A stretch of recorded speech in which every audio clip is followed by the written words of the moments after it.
Hey, and welcome to an episode of Calibrate the World, giving you travel itineraries through aesthetically imperfect lenses. So over the next 3 or so days, we're going to be travelling around Taiwan, particularly Taipei and surrounding areas.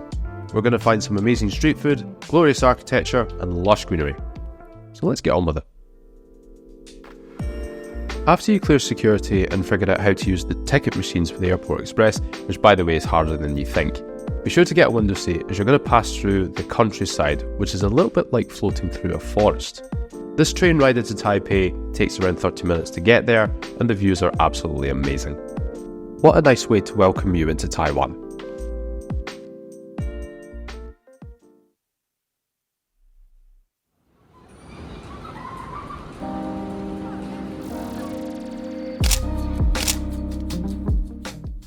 So after stumbling about trying to get to my hotel, I found the energy to make my way into the Jingmei area of Taipei, which is a mix between office and leisure locations.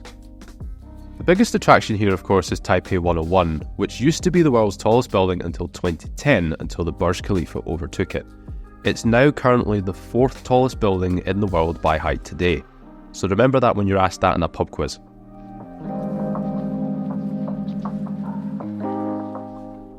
So with another box ticked off my bucket list of seeing the world's tallest buildings, I made my way back to Daan Park, which is close by my hotel. This is a luscious public space, and there's lots of people out and about for a run at this time and circling the park on bikes.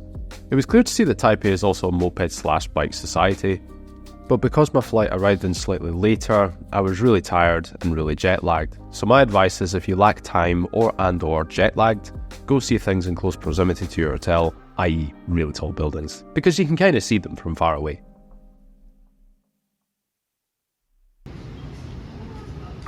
Feeling a bit more energised today, so after flying tens of hours to literally see one thing yesterday, plan to see a hell of a lot more. Although slight problem with transport. So the Taipei Metro has 6 main routes and 2 branch lines. However, the lines are quite spread, in spite of having just under 120 stations. There isn't one close to my hotel, or even within 5 or 10 minutes walk. In fact, Guting and Daan Park stations are a good 20 minutes away. Admittedly, I rely a little bit too much on metros, so that was kind of a problem. The humidity and the tropical weather didn't help either, so you might want to consider that when walking around Taipei, especially during the summer. There are also buses that can be used, but these come quite infrequently, and the timings on Google Maps are inaccurate, so it can be quite frustrating, especially if you've travelled over 10 hours and you're standing waiting on a bus that will eventually never come whilst drenched in sweat. But we have a solution. Bikes! Yes, Taipei has YouBike stations all over the city, and it's fairly easy to use them as a tourist, so you might want to take notes with this, as you will probably end up using these. The first option is to register with a Taiwanese number and attach your chosen IC card and use it as and when. You can pick up a SIM card from the airport relatively easily, especially when Taiwan is one of the largest manufacturers of SIM cards in the world. But if you're like me and you have a data package with your current home provider, you might want to do option 2, which is to just register for a single use. But it does include a $75 deposit, and it holds on to that for 120 hours. But within that time frame, you can just pay as you go. It's 10 new Taiwanese dollars per half hour, which is not bad in my opinion. And it is absolutely the best way to see Taipei in all its glory and all the best sights. Although I kind of forgot to take my GoPro with me to actually record footage from this morning, but I was enjoying it so much that I just carried on. And to make matters worse, my GoPro wasn't harnessed properly, so it just looks to the ground. So watching these back is just frustrating. Total amateur YouTuber behaviour.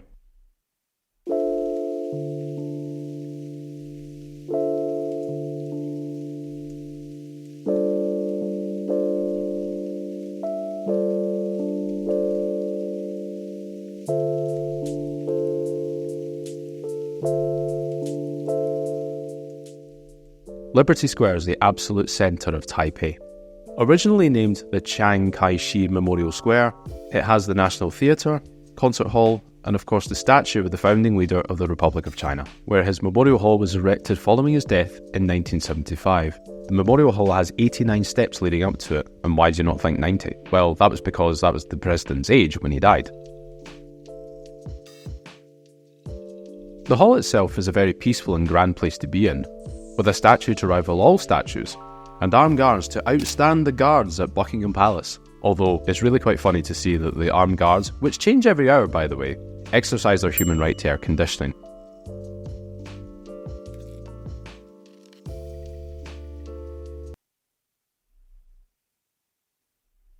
Taiwan has a tropical climate, especially it being in July. It is extremely humid. In fact, it was easily 95% humidity each and every day. So if you're planning to walk or cycle anywhere, you will lose hydration, and as much as I hate the taste of Pocari Sweat, it is absolutely essential. I do get a bit wobbly after enjoying myself on the bike too much. So definitely a few bottles of these in your bag will go a long way. You're welcome. And by the way, this is not an ad, stay hydrated, okay?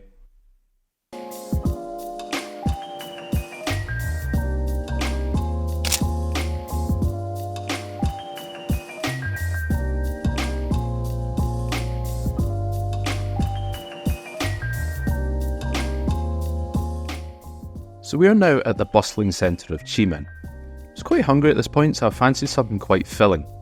I definitely recommend this place. This is Chung flour rice noodles, which is, you guessed it, flour rice noodles in a pork kind of broth, but it has bits of pork cartilage in it.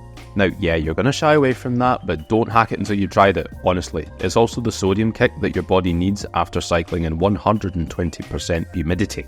Another thing worth trying is Taiwanese fried chicken, which is a tenderized bit of chicken as big as your head, fried, given some spices, and away you go. Although I probably wouldn't get one here since it's really saturated in terms of tourists. I would go to local markets as they'll probably have better ones. And if you've been hiding under a rock this whole time, in 2019 Taiwan was the first Far Eastern country to legalise same-sex marriage. To commemorate this huge moment in the country's history, this road, aptly named Rainbow Road, was painted in the colours of the LGBT flag. Away from the main street where all the shops are, there are some interesting and quieter back streets where you can just roam about freely and explore.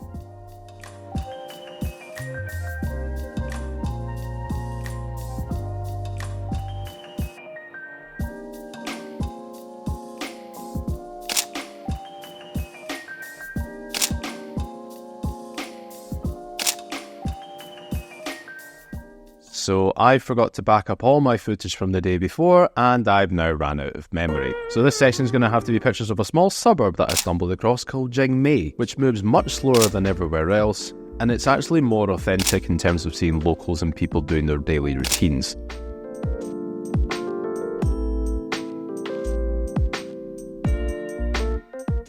So this is one for the sports watchers. This is Taipei's National Stadium, which is open for the public to enter freely and train on this really well-kept blue track.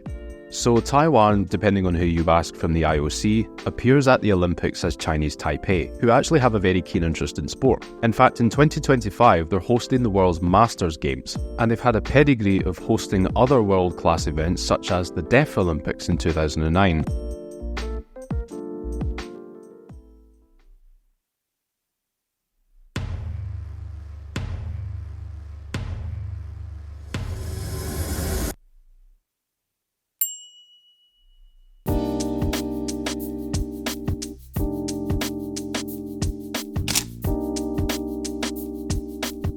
We've done it, guys. We're now at Raohe Night Market, which is the most popular must-dos in Taipei. In this heavily compacted street, you'll find hundreds of food stalls serving up some of Taipei's best street food. Although, emphasis on street food, some of the food is a little bit gimmicky, but still tasty nonetheless. One of the things I did pick up was one of these sweet potato balls. At first glance, they look like potatoes, but when you bite into one, they're surprisingly hollow. So when you actually do get one of these, make sure that this guy here sprinkles plum sugar onto it. Yes, plum sugar. Do not skip this step. This is vitally important in the process. Now, I'm kind of here purely because of a YouTube clip that I had seen, but this was by far one of the nicest sweet treats that I had at the market. It's like 3 flavours of ice cream, which have nuts sort of sprinkled through it, and it's done like a tortilla wrap. It's really honestly one of the best picks of the whole trip.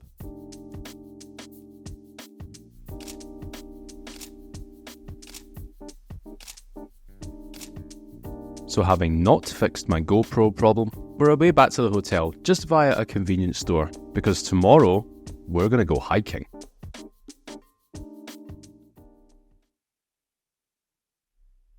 So if you've been fortunate to travel around Asia, you'll have been blessed with the ubiquity of convenience stores. Places like 7-Eleven are dotted all over East and Southeast Asia, varying in quality of course. But here in Taiwan, they have Family Mart, the biggest konbini store in the whole of Japan. So I can get all my Japanese treats here, right? Well, they're not the same. No famachiki to be found here. Yeah, if you want a nostalgia kick, you're not going to get it here. The doorbell is different, there's hardly anything from Japan, there's no local ramen noodles, there's no fried goods. It's a total travesty,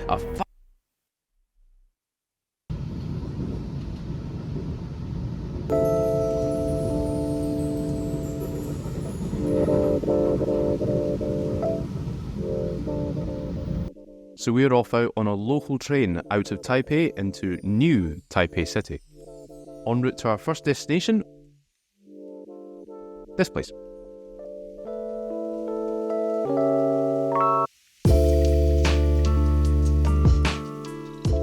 So why is this place really important? Well, Ruifang's going to serve as a connecting station to take us to the old Jiufen Market and the Shifen Waterfall, which is where we're going to begin our day hiking.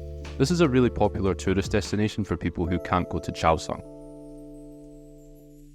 Now, as much as this is a breath of fresh air to get out of Taipei, the harsh YouTuber reality is that everybody else has the same idea. Even though the train conductors seem to have really maximised the space on this train, it's a good job that safety is being put into good practice here.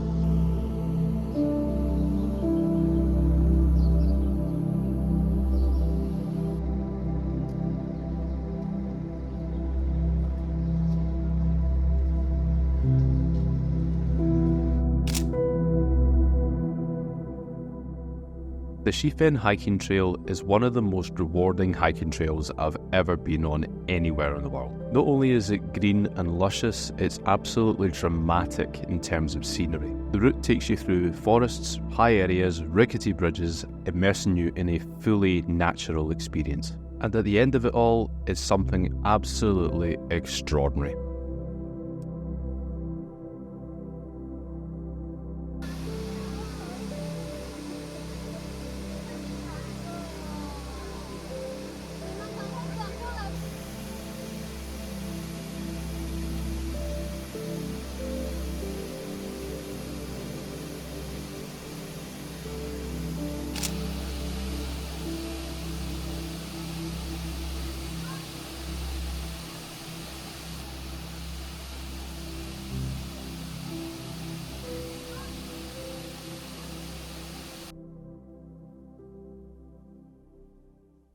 So after our hiking exploits, we got a train back to Ruifang, and now we're on a bus after figuring out a very sparse bus timetable to Jiufen, which is where apparently was the inspiration for Hayao Miyazaki's Spirited Away movie. But just like at Shifen, which is kind of part of the tour, it's full of tourists and you have to navigate your way around them. But what if I was to show you that perseverance through the tourism bustle is totally worth it?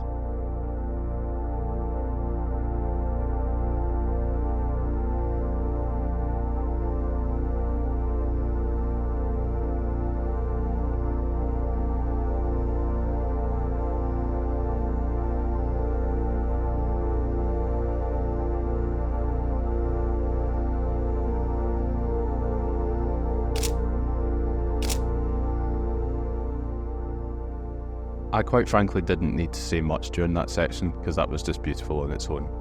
But down underneath is the Jiufen Old Street Market. There's a lot of street vendors in here selling touristy things and street food. But if I'm being honest, it's kind of the least interesting thing about Jiufen, and most of its people here are mostly tourists, except this guy, he vibing. But the most interesting thing about it is that it is very photogenic and it'll make for some brilliant photographs, so the market redeems itself that way.